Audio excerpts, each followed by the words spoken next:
Hey guys, Doc from the Gold Hog, and today I'm just going to make one of those boring videos that's a product video, and it really is kind of an owner's manual and tips video for our new Super Hog. I'm going to be shooting with two cameras. I'm going to hand hold a video camera, and I've got one mounted up here, and then it's stuck in a corner of the warehouse back over here. You're going to hear some noises, but it's getting close to 90-something degrees outside, and I'm too old to sweat. So I'm going to make up just a short video. I'm going to go over some points and tips with this unit because there are some fine details that you need to understand. There's a lot of features about this unit. So anyways, the Super Hog is the world's largest scalable portable Highbanker. If you're watching this, you're probably buying one, but I want to go over a couple things with you. The key point to this unit is that you may want to take a small unit out and prospect by yourself. So you go to two smaller trays. You may want to go prospecting and check a certain area. So you want it set up like we have it today, which is sort of like a Viper flare with a 12-inch upper and then it flares out to the 18-inch. Or you want to add more and more and more. If you want to run full production, real high payloads, but capture all that super fine gold, then you're going to set it up in that full mode. So anyways, because of its setup that way, because it's very portable and very scalable, there are some features I need to go over with you. The other thing is we have a lot of commercial operations that are going to use this for testing and scouting areas, so they'll test and see what their pay is per yard. But then they're going to take our full sluice system and put it under a little trommel. So maybe they want to run a trommel system, they're going to have it dump into the top section. So this is really versatile and it grows with the person. If you're a prospector now and you think you may get a claim and you want to go mining later on, guess what? You got a full production plant sitting behind you. So let me go over, like I said, today I've got it set up as a Viper Pro flare. So I've got a 36-inch, 12-inch wide box, and then it comes down to the 18-inch box over here. That's how I have it set up today. Let me go over a couple quick things about the setup of this unit. And I'm going to switch over. I'm going to go to this so you can see this. There's an owner's manual section on the website. I'll have close-up pictures. It's real simple. You have a plate here on the back that has a 2-inch hole in it. But once you remove this plate, if you remove that plate, you have a 3-inch hole if you want to convert to a 2.5-inch dredge or maybe even a 3-inch dredge. The plumbing is sitting here. I always like to tape this. If you want to glue this in, you can. I prefer to use Gorilla Tape. If you're running a lot of high pressure to it, this may come off. Same thing here. We don't glue any of these fittings in case they need to be replaced, in case you want to change them, whatever happens. So this is how the plumbing comes in. There is a slot under here, but you'll notice the slot is not for the bar. The slot is a spray fan that comes down here. Here is that drop well system. There's a mat under here. I show it on the owner's manual, the pictures on the website. A mat goes in there. This really is for protection of the header box, not so much capture, but you will find some gold in there. The aluminum grizzly bars, what I like to do is I like to take fine sandpaper, sand these down, and put a little bit of that spray car wax on them about every 8 hours of running. That keeps them nice and slick. You'll notice how they're lined up. They're lined up directly with that box. There are two holes where you attach the header box here. I prefer this hole right here. This just raises the box up for some people that might need to raise it up, just depending on what they're feeding it with. But most people just put it in that second hole here. Leg brackets are pretty standard. All your leg brackets, you put a washer and a nut on it, mount it here. We have a double weld system on this bolt, nice and sturdy aluminum legs. Try and keep your legs fairly straight if you can. On this header box now, for generation 1, this is an important note. For generation 1, because of this drop well system here, you're going to have a smaller, shorter bracket. Most of these brackets are like 3 inches. This one is going to be about 2 inches. So there's only one short bracket, and that short bracket goes on the header box. That's for generation 1. The next generation, we're going to move those holes up and use the same size bracket. But for now, it's a shorter bracket, and I think we'll be writing header box bracket on it. This is a safety bracket. You'll notice that the safety bracket is just an inverted leg bracket. In case this were to ever give way, you've got a secondary support here. You can bring that up. Now you've got a secondary support because all your weight's going to be hitting here. This little tube right here, we just like to run it in case, for traveling or whatever, so you don't have metal banging against metal. We like to leave the tube on. Now, a lot of people are putting end caps on this and using this for spare parts. So they're putting spare wing nuts in this, and that's what they're using the tube for. That was a real good idea. Put a little end cap on either side. Thanks, Michael. Your mat system, you put your mat in, then you put your moss, then you put your bracket. I've got pictures of that on the website. Your reverse ramp riffle goes in. Of course, it confuses everybody because it's reverse of what it should be.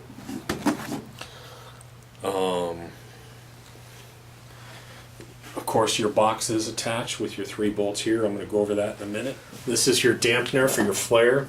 This goes into the second nut here. Goes into the second nut. When you lift this up, you'll have a deadening bar right here that kills the water flow.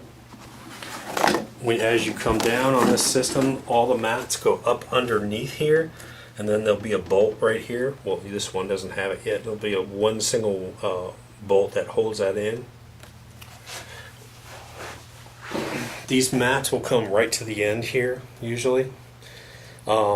Sometimes, now we're letting a lot of these mats in this section overlap, but since this doesn't have a mat, you may see a little water come out here.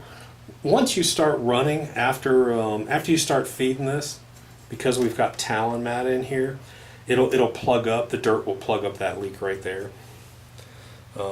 If you need a piece of moss to stick in there, we can probably give you a little piece of miner's moss, but I found within about 10-15 minutes that packs up nice, but because that's why we run talon. We run talon right here to prevent. Because let me talk real quick about the plumbing. I've decided on this unit, since it is a commercial grade unit, to send it out with 2 attachments, about 1 inch back. Again, you can see that we let the mats overlap on this. They're long. I don't cut them. If you want to cut them, you can cut them and trim them. I like to leave them long. Today, if we were running this, I'd be running it with the number 1 box mat, which is aggressive. Come down here, flare out to razorback and downdraft. This is section 3 of the sluice. Let me talk real quick about the plumbing. I've decided on this unit, since it is a commercial grade unit, to send it out with 2 attachments. And what you can do on this one is you can connect this in and run 1.5 inch hose, or connect this in and connect 2 inch hose. Personally, when you come off this, and they're both, remember, these are both females. Personally, what I like to do is I like to get a piece of dredge hose and run dredge hose for about 8 feet, and that gives me flexibility, because you're going to be running lay flat hose and you don't want kinks in it. And I show that in almost all my videos, that you want to get some kind of dredge hose hanging off there, then connect. That way you can move the dredge hose around. One thing I'm going to stop here and I'm going to warn you. Before you go out to the field, I want you to do a dry run. I want you to set everything up like you're about to run. Set up your intake to your pump, set up your pump. I want you to connect every single hose, every single part. And the reason being is, good example, last week we got out there, and the PVC fittings, we had these brand new metal lay flat hose fittings.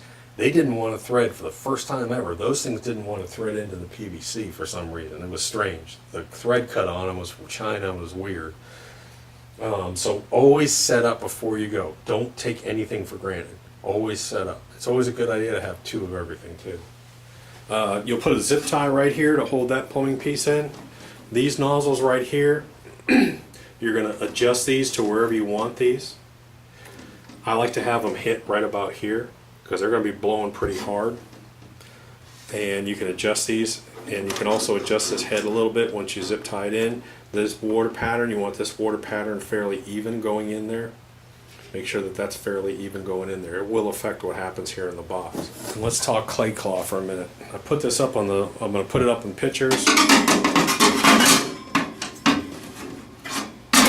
That's about where I like to have my clay claw. It's about 3 inches from the back side of that box. What you need to do is you need to have someone help you and hold that, and then swing it up and make sure that you're not hitting that piece right there. Of course, you can always change this piece right here. It's hard to make that slot in it, or you can get an extender. Again, don't think that you have to have it right here. I actually like to have it about right there, and that's plenty of room. You can dump almost a whole 5-gallon bucket in there. Most of the small stuff's going to go right out. But what you're going to do first, if you have header box flares, the first thing you're going to do is you are going to get your header box flares and you're going to put your header box flares together. And I'm going to set this camera down. I can't set it down. Need extra pair of hands. Header box flare go in here. You're going to attach this with rivets. You'll have to drill that with 1/8 inch and install the rivets. And then what I do is once I attach this header box flare system together, then what I'm going to do is I'm going to drill the header box flare system and the clay claw and use the same one bolt for that. It's a little complicated, so take your time with it. That's the one place that you can mess up, because it's hard to get a drill inside that header box. So you may want to drill a pilot hole from the inside is what I found. Let me show you that. I like to clamp up all my header box flares and then put my clay claw in there, make sure it doesn't hit, and then I'll clamp it with some clamps. Then I'll come in here with a 1/8 and drill from this side. I'll drill a pilot hole and drill a pilot hole. Then I'll come through, because it's hard. If you just measure, it doesn't always work. Trust me, just because of the way the clay claw it is and the clay claw swings. Okay, so now let's get to one note of this that's a little bit complicated. And one thing that I want to talk about is I want to talk about the adjustability of this unit. We wanted to make this unit very adjustable. In other words, we want this unit to have lots of flexibility in the trays. But at the same time, if you're going to do that, it's hard to lock the system in.